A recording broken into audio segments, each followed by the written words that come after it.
شہزاد بھائی 1 منٹ میں آپ کی طرف آتا ہوں. میرے پاس پہلے بہت زیادہ اسپیکرز ہیں تو میں وہ جو نمبر وائز ہیں ان کو مینٹین رکھنا چاہوں گا. انہوں نے کافی انتظار کیا. علی سوری ایم رضا بھائی آپ کافی ٹائم سے ہیں تو پلیز. السلام علیکم ایوری باڈی. اینڈ میں تو نمبر ون تو آپ کو کنگریچولیٹ کروں گا رمیز صاحب، ہنٹر صاحب کی اتنی اچھی اسپیس آپ کر رہے ہیں. کل رات کو میں نے آپ کو پہلی دفعہ سنا اور بہت ہی انجوائے کیا. اس کے بعد سری کی. میرا تعلق آئرلینڈ سے ہے، میں ڈبلن سے بول رہا ہوں. اور میر صاحب کی باتیں سن کے تو لگتا ہے ساری رات ان کو سنتے رہے. اور اسپیشلی کل رات کو موہت شیخ صاحب تھے آپ کے ساتھ، جو میرا خیال ہے ابھی بھی اسپیکر ہیں. تو ان کو سن کر میں ریئلی امپریس ہوا. ان کی باتیں بہت ہی اچھی تھی. میرا صرف یہ سوال ہے کہ ایکسٹرنل اسٹیبلشمنٹ کبھی نہیں کر سکتی جو اگر انٹرنل اسٹیبلشمنٹ ساتھ نہ ہو. تو موئز صاحب آپ بتائیں پلیز، کیا انٹرنل جو لوکل اسٹیبلشمنٹ ہے وہ ساتھ تھی یا کس نے پہلے انیشیٹ کیا اور کس نے کس کو جوائن کیا؟ Thank you sir. میں اس کا جواب دوں گا پلیز، اگر الاؤ کرے مجھے. جی میر صاحب گو اہیڈ. جواب تو سب میں پہلے تو میرے پیارے بھائی from Ireland, thank you for your kind words. Aamir, دوسری بات یہ ہے کہ ہمارے یہاں اسٹیبلشمنٹ کا اصل ڈیفینیشن ہی نہیں پتا پاکستانیوں کو. پاکستان وہ واحد ملک ہے جہاں جیسے ہی آپ اسٹیبلشمنٹ کا نام لیتے ہیں وہاں فٹ سے فوج کو اٹیچ کر دیا جاتا ہے. اسٹیبلشمنٹ is فوج, establishment is corporate mafia, establishment is bureaucracy, establishment is rogue politicians, establishment are people who are fronting for external enemies, establishment is a kichdi of everyone, and that is the true definition. Please go Google it, or go to any think tank. What is an establishment.pdf. تو آپ کو اس کے اوپر thesis papers مل جائیں گے. تو میرے بھائی یہ سب نے مل کے کیا ہے جو بھی ہوا ہے نا. آپ ایک کو نہیں کہہ سکتے. کیا اگر آپ یہ کہیں گے کہ ہمارے یہاں ساری بندوقیں جو ہے نا، جو سامنے آ کے کھڑا ہوتا ہے اسی کو مارتی جاتی ہیں گولیاں. تو پیچھے والے جو ہیں یہ جنہوں نے پیسے ٹرانسفر کیے وہ کہاں ہیں؟ وہ جو جا کے ملے ان سے. وہ کورپوریٹ مافیاز کہاں ہیں جو فنڈ کرتے ہیں ان پولیٹیشینز کو؟ مطلب اگر یہ لسٹ چلی، ہمارے یہاں پرابلم یہ ہے کہ 98% of establishment is hidden and 2% is considered ISI. Literally 98% of the damn establishment is a hidden establishment in Pakistan. The money launderers, the corporate mafia, the lobbying firms, the bankers who launder money for Zardaris and Nawazes, the accountants who do the audit and omit material facts from their audit, the stock exchange people who wreak havoc on stock exchange and manipulated manipulated aligning with the political events کہ جی 1700 point market اوپر چلی گئی اس دن، اس کے بعد کبھی نہیں گئی. Those people who hoard dollars in the market. I mean, the word establishment is such a loosely used term in Pakistan and is targeted towards one one entity only. Let's talk about the entire establishment. I think Imran Khan is fighting for this. یہ تو surface پہ آئی ہے گندگی پہلی مرتبہ. اور اللہ کا شکر ہے، میں اس دن شکر ادا کر رہا تھا کہ ٹویٹر نے کس حسین ٹائم کے اوپر سپیسز شروع کی، ورنہ ہم تو آج بات ہی نہیں کر سک رہے ہوتے. ہم 220 ورڈ کے ٹویٹس کر کے تھک گئے ہوتے اور ایک دوسرے سے فون پہ بات کر رہے ہوتے.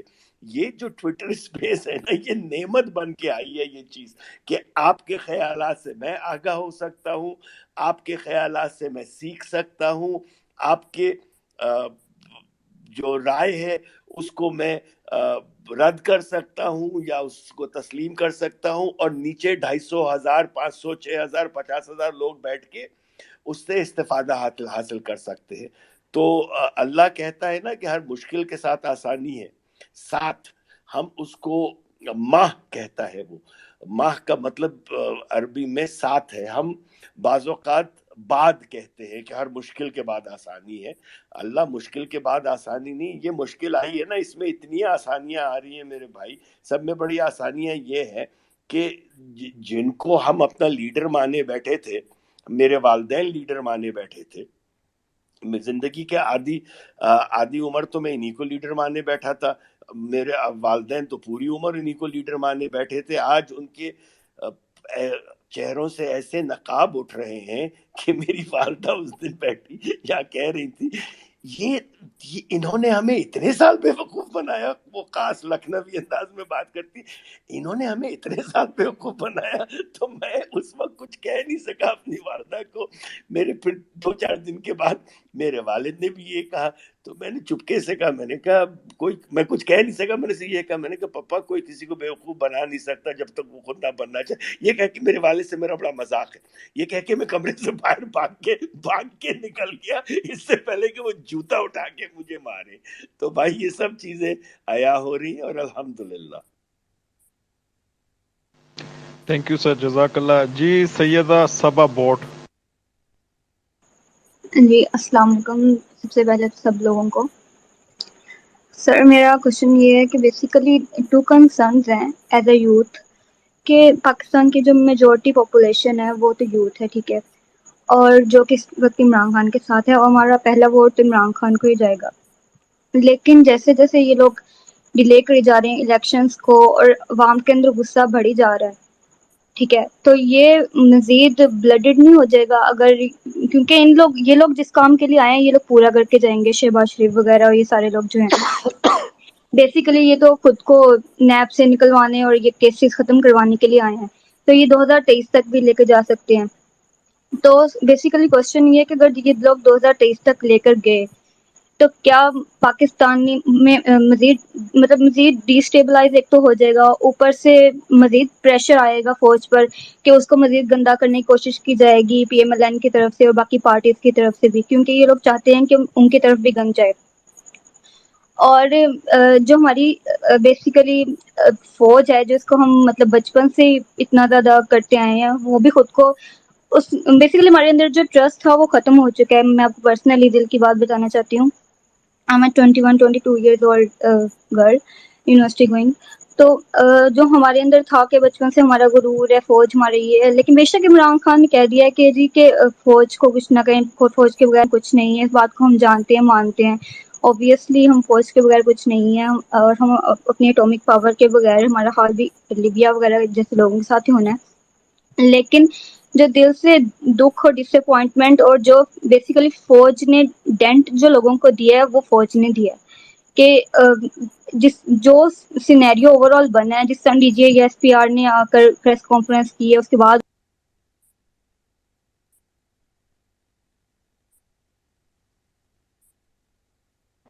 جی میر صاحب گو اہیڈ سر. یہ میری بچی تھوڑی سی ایموشنل ہو گئی ہے، عمر کا تقاضا ہے. And I respect that, I literally respect that.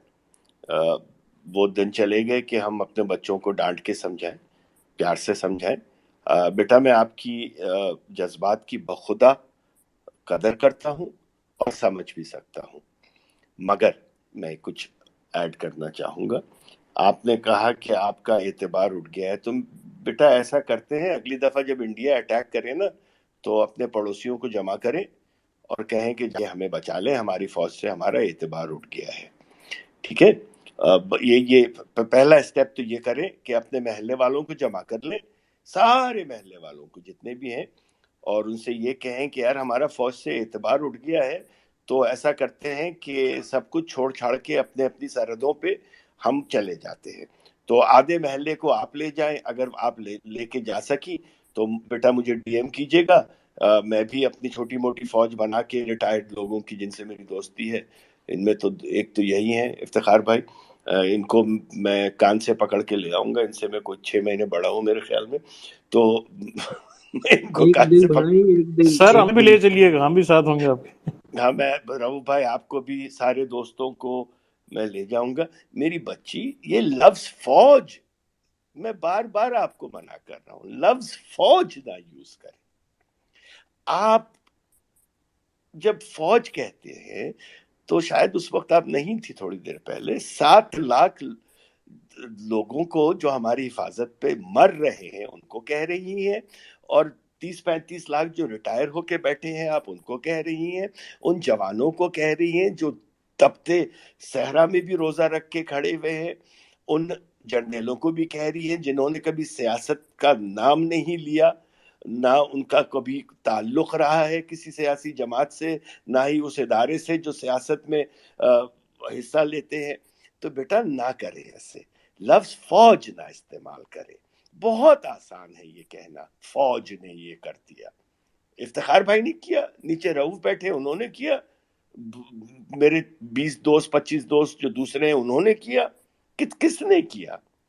میں فخر سے کہتا ہوں، I think I am one of the only civilians who is so entrenched in the armed forces. مطلب میرا ایک گروپ ہے جس میں 378، اس میں سے 92 تو جرنلز ہیں ریٹائرڈ اور سرونگ. تو میں ایک، اور یہ فوجی بیٹھے ہیں ان کے سامنے، رفیق بھائی بھی فوجی ہیں. میں ایک بات کہنا چاہوں گا، اگر میں غلط ہوں تو آپ مجھے میری تصحیح کیجیے گا. ایک فوجی جس کھلے دل سے ایک سویلین سے جس سویلین پہ ان کا اعتبار ہو، جتنا کھل کے ایک فوجی ایک سویلین سے اپنی دل کی بھڑاس نکال سکتا ہے نا، وہ ایک دوسرے فوجی سے نہیں نکال سکتا، خصوصاً ان مواقعوں پر. اس لیے کہ رینک اینڈ فائل کا خیال ہوتا ہے، یونٹ کا خیال ہوتا ہے. وہ آپس میں کورس میٹ تو بول لیں گے جو کہنا ہے. تو مجھ سے تو سب بات کرتے ہیں، میں ایک کنواں ہوں لٹرلی. اس جنرل ہارون نے اس دن مجھے کہا میر صاحب آپ میرا کنواں ہیں. میں ہنس پڑا، میں نے کہا کیا مطلب؟ کھل کے جو میں آپ سے کہتا ہوں وہ باتیں آپ نہیں کہتے نا کسی کو. میں نے کہا سر آپ جو کہتے، جو کہنے والی باتیں ہوں گی، میں ہنسی مذاق والی وہ تو میں کروں گا آپ کا نام لے کر، مگر جو ہمارے تبصرے ہوتے ہیں وہ تو میرے ساتھ خبر میں جائیں گے. میں یہ نہیں کہ یہ کہے کہ کسی اور کو، ایک فوجی کو دوسری فوجی کی بات بتاؤں گا. تو پلیز میرا دل دکھتا ہے، نہ کہیے بیٹا لفظ فوج نہ استعمال کیجیے. آپ کو جو کہنا ہے کہیے، مگر لفظ فوج نہ استعمال کیجیے پلیز. میر تھینک یو بھائی، سو مچ. آپ کی پیدائش ہے 24 ستمبر اور میں ہوں 25 کا، سیم ایئر سیم منتھ. تو آپ مجھے بس جگہ بتائیے جہاں پہنچنا ہو، وہ محلے کی فوج کے ساتھ آپ ہم ایک دن پہنچ جائیں چھوٹے گے. ہیں نا. میری بھانجیوں میں دو ٹوینز ہیں، وہ 3.5 منٹ بڑی ہے اس سے، اور وہ جو دھونس جماتی ہے اس کے اوپر. I'm 3.5 minutes older than you. تو یہاں تو پورے دن کی بات آ گئی، 24 گھنٹے آ گئے سر. تو میں تو اسی لیے آپ کو ہمیشہ بھائی کہتا ہوں، بھائی یہی تو وجہ ہے. میں بھی تو کہتا ہوں افتخار بھائی، اللہ خوش رکھے ہم سب.